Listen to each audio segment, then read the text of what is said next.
Bismillahirrahmanirrahim. Assalamualaikum warahmatullahi wabarakatuh. Pemirsa, saya Hasim Tasmodinoto. Ketemu kembali dengan saya di video ini untuk membahas satu fenomena baru. Kita mencoba untuk ikut membicarakan. Selain kita sudah mendengarkan apa yang dibincangkan banyak orang mengenai salam, apa sih sebenarnya esensi salam itu, di mana seorang muslim ada kewajiban menyampaikan salam kepada saudaranya, yaitu Assalamualaikum warahmatullahi wabarakatuh. Dan sekarang saya sudah bersama Ustadz Nur Hasan Yazid yang akan saya ajak untuk membincangkan persoalan ini.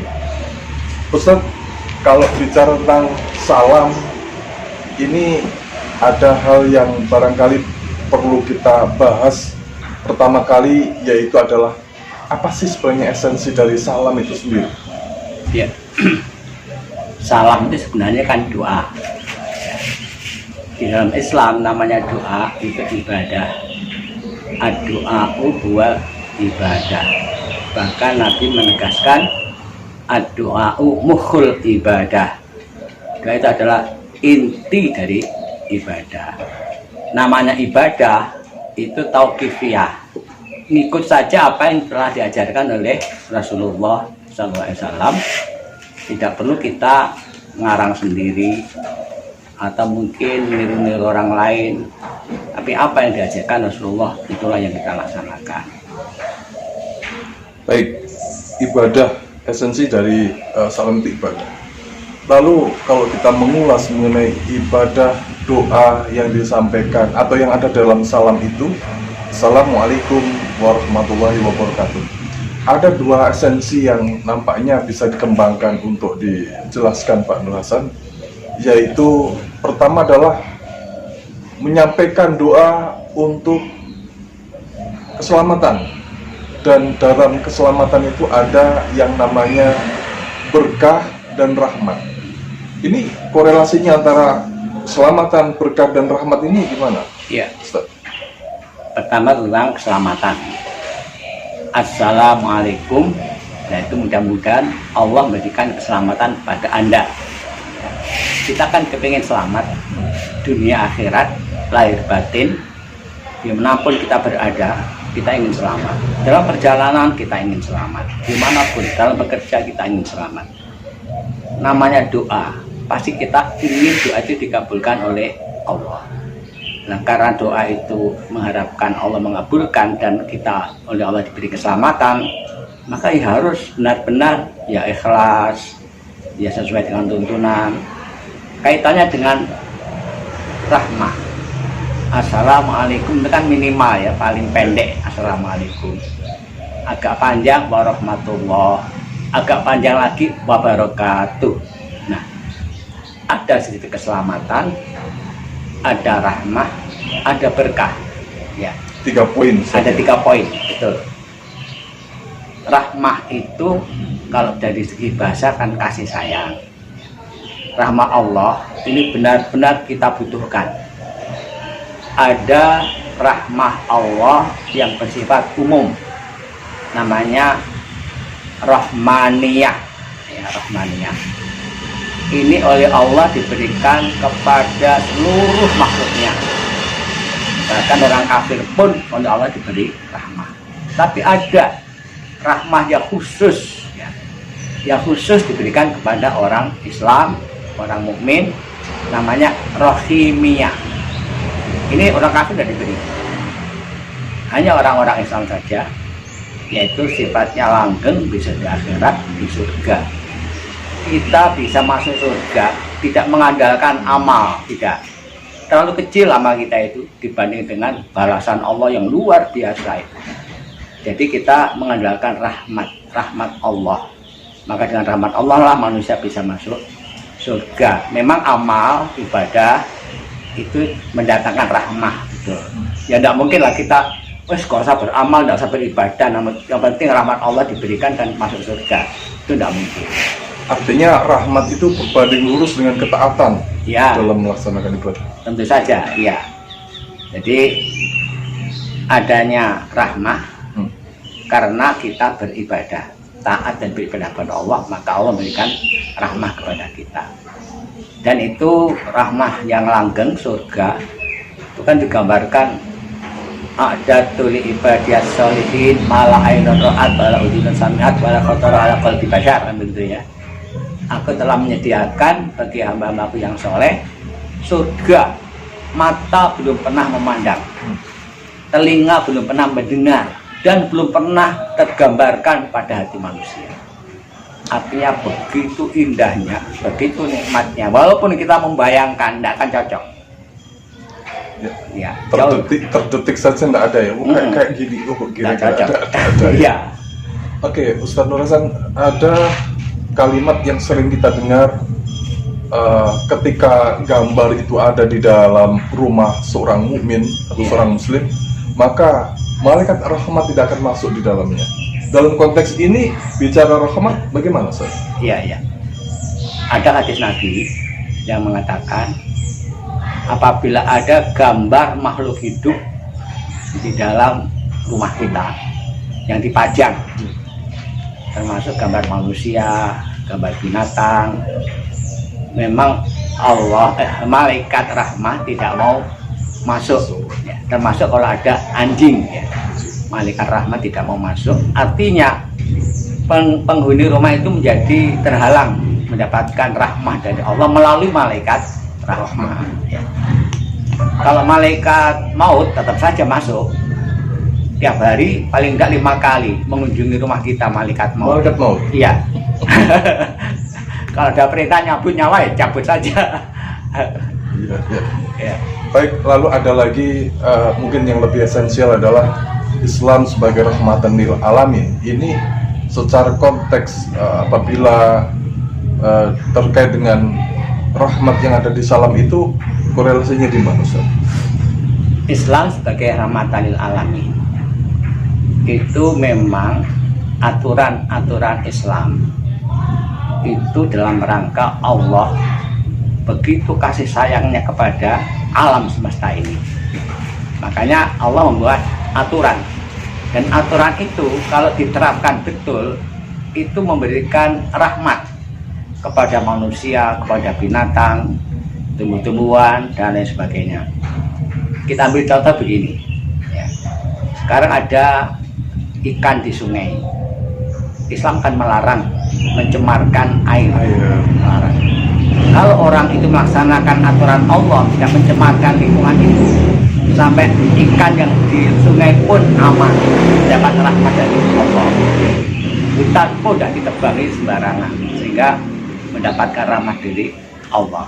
Makanya binatang-binatang pun sebenarnya juga mendoakan ya, mendoakan kepada manusia, mereka yang benar-benar melaksanakan aturan Allah tadi. Jadi konteksnya adalah rahmat dalam hal ini adalah satu kebaikan, satu kenikmatan dalam keduniaan ini ya. Iya.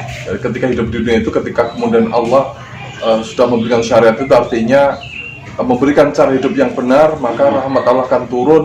Iya. Sehingga siapapun akan merasakan nikmatnya. Orang kafir juga akan merasakan seger kalau tumbuh-tumbuhan itu ditanam, kalau kemudian etika kebersihan itu dilakukan dan seterusnya, Ustaz. Iya, benar. Baik, lalu ada satu lagi, Ustaz, yang tadi belum kita bahas, yaitu salam sudah, rahmat sudah barusan saja kita bahas. Lalu yang berikutnya adalah barakah. Berkah itu dari bahasa Arab ya, barokah. Al barokatu ziyadatul khairil ilahi ala wajihin khafiyyin. Bertambahnya kebajikan Allah yang diberikan kepada manusia ataupun makhluk secara samar-samar. Di situ disebut ala wajihin khafiyyin, secara samar-samar. Memang kadang-kadang tidak kasat mata, tapi bisa dirasakan. Saya ambil contoh begini. Ada seseorang punya penghasilan 1 bulan 5 juta, punya anak 5. Dengan penghasilan 5 juta, punya anak 5, itu dihitung secara matematis untuk biaya hidup sehari-hari, kesehatan, pendidikan perguruan tinggi, itu kok nampaknya kurang. Tapi ternyata kalau berkahnya ada, bisa itu nyekolahkan anak sampai ke perguruan tinggi, sampai lulus, sampai jadi sarjana, itu bisa. Itu namanya ada berkah, tidak kasat mata. Sebaliknya ada orang anaknya satu, dia 1 bulan penghasilannya 30 juta misalkan, kok tidak cukup. Jauh lebih banyak dari 5 juta. Benar, dan anaknya satu. Karena tidak ada berkahnya, kurang. Soalnya apa ya, anaknya itu tuntutannya banyak sekali, minta ini, minta itu, menghambur-hamburkan harta, sehingga harta itu walaupun banyak, tapi berkahnya yang kurang atau tidak ada. Nah, di sini makna berkah, memang tidak kasat mata. Dan ini tidak diberikan kepada orang kafir, Ustaz. Berkah itu tidak diberikan kepada orang kafir, tidak. Tapi orang kafir itu hanya saja kalau mereka bekerja keras, cari nafkah dengan sungguh-sungguh, oleh Allah diberi. Itu namanya rahmah. Rahmat, kembali kepada Ya, rahmat rahmat tadi. yang umum. Yang umum. Yang kasat mata, ya. Ya, mereka belajar sungguh-sungguh, oleh Allah diberi ilmu. Ya. Tapi itu khusus di duniaan saja. Ya. Di akhirat tidak. Ya. Dan berkah ini ada satu korelasi positif dengan kebaikan di dunia, keberuntungan di dunia dan akhirat. Iya. Misalnya dari kehidupan yang tenang, kemudian kehidupan yang bermanfaat Ya. bagi dirinya maupun orang lain, itu Benar. indikasi-indikasi sebuah harta yang berkah saja. Kira-kira begitu. Iya. Ya. Baik, pemirsa, perbincangan mengenai salam ini memang bisa dipanjang lebarkan kalau kemudian kita tadi melihat 3 poin, yaitu keselamatan, kemudian ada yang namanya rahmat dan rahmah, ya, dan barokah yang terakhir. Tetapi kemudian banyak orang yang latah persoalannya, Ustaz. Iya. Latah dan tidak tahu esensi dari salam umat yang lain, dan kemudian ikut-ikutan di dalam forum itu menyampaikan, ya maaf ya, yang kalau bahasa Cak Nun itu bebek dipaksa menyuarakan suara ayam, tetapi si bebek tidak tahu persisnya apa esensi itu. Padahal Islam sudah mengajarkan doa yang luar biasa tadi itu. Ini bagaimana, Ustaz? Bicara tentang istilahnya itu kelatahan yang tidak berdasar ini. Iya, iya. Ya memang akhir-akhir ini saja sebenarnya saya melihat banyak pejabat itu salamnya itu campur aduk. Salam Islam, salam Nasrani, salam Hindu, salam Buddha, dicampur biar dia dianggap orang yang toleran, Pancasilais, NKRI gitu ya. Padahal justru yang seperti itu orang nggak paham tentang namanya toleransi. Toleransi itu mengakui adanya perbedaan, tapi kita menerima adanya perbedaan. Kalau orang Islam salamnya assalamualaikum, ya sudah diterima. Jangan kemudian orang Islam malah mengucapkan salam cara Hindu dengan alasan ini toleransi. Ingat, tadi saya katakan salam itu doa. Orang itu minta doanya dikabulkan apa tidak. Kalau dia minta doanya dikabulkan agar selamat, dapat rahmat, dapat berkah, ya ikuti sajalah aturan Allah yang diajarkan oleh Rasulullah SAW kepada kita. Tidak usah ikut mereka, tidak usah. Ya. Kalau kita kembalikan kepada persoalan akidah, artinya bahwa Allah melalui Rasulullah sudah memberikan tuntunan yang pas, yang jelas-jelas benar dengan menyampaikan assalamualaikum, dan itu ada jelas tuntunannya. Artinya korelasinya dengan akidah, dengan tauhid, seperti itu kira-kira. Iya. Jadi orang itu kalau akidahnya lemah, kemudian dia akan mudah mengadakan namanya sinkritisme, mencampur aduk antara yang hak dan yang batil. Padahal itu dilarang oleh Al-Quran. Wala talbisul haqqa bil batili. Jangan kalian mencampur aduk yang benar dengan yang batil. Ya kita harus tegas, inilah salam Islam dan aku hanya bisa mengucapkan salam seperti ini. Tidak mau saya mengucapkan salam secara agama lain. Ya kalau mau mengucapkan salam secara Islam, ya monggo silahkan. Tapi kami tidak akan menggunakan salam mereka. Ya. Ya. Mungkin yang terakhir Ustaz, kalau itu tadi kita kembalikan kepada akidah, Iya. bahwa sudah satu keniscayaan seorang muslim tetap menggunakan salamnya sendiri sebagaimana diajarkan Rasulullah.